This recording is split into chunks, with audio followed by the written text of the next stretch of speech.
ఈ రోజైతే ఇంక ఈ రూమ్‌లో లాస్ట్ డే అనమాట. ఎందుకంటే ఇంక ఈ రూమ్ ఖాళీ చేసేసి వెళ్ళిపోతున్నాము. అయితే ఈ రోజు చూడవలసిన కొన్ని ప్లేసెస్ కూడా ఉన్నాయండి.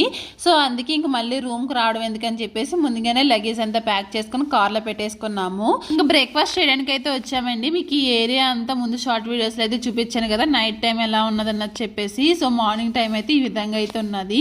ఇప్పుడైతే బ్రేక్‌ఫాస్ట్ చేయడానికి వచ్చిన హోటల్ అయితే తెలుగు వాళ్ళదండి. వాళ్ళది విజయవాడ అంట. మొత్తం ఫ్యామిలీ అంతా ఇక్కడే ఉన్నారు.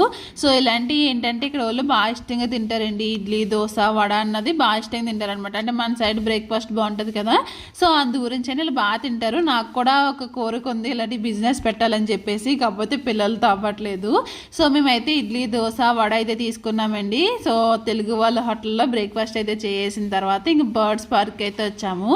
అయితే మేము చాలా ఎక్స్పెక్ట్ చేసి వచ్చాము, కానీ ఇక్కడ అంతేమీ లేవు అనమాట. కాకపోతే ఇప్పుడు సీజన్ కాదేమో మేబీని, సో అందుకే అంతేమీ లేవు. ఉన్న మట్టికైతే అలా చూసామన్నమాట. ఇంకా అక్కడ నుంచి మేము ఇలా లాన్కి అయితే నడిచి వచ్చేసిన తర్వాత మనకి ఇలా అన్నీ ఉన్నాయన్నమాట. అక్కడ అన్నీ రాసి ఉన్నాయి, బర్డ్స్ నేమ్స్ అండి అన్నీ.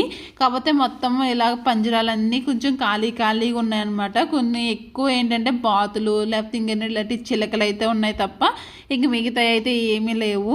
ఇంకా అలాగా అదంతా ఒక రౌండ్ అయితే వేసుకొని వచ్చామన్నమాట. కాకపోతే స్మెల్ మాత్రం విపరీతంగా వచ్చిందండి. అక్కడ చాలా స్మెల్ అయితే వచ్చింది. కానీ ఇక్కడ ఈ చిలక దీన్ని ఏమంటారో తెలియదు, కానీ దీంతో మాత్రం భలే ఆడుకున్నారండి పిల్లలిద్దరూని. ఎందుకంటే అది ఏళ్ళు కరవడానికి అయితే చూస్తుంది, వీళ్ళేమో అటు తిప్పి ఇటు తిప్పి అయితే ఆడిపిస్తూ ఉన్నారనమాట.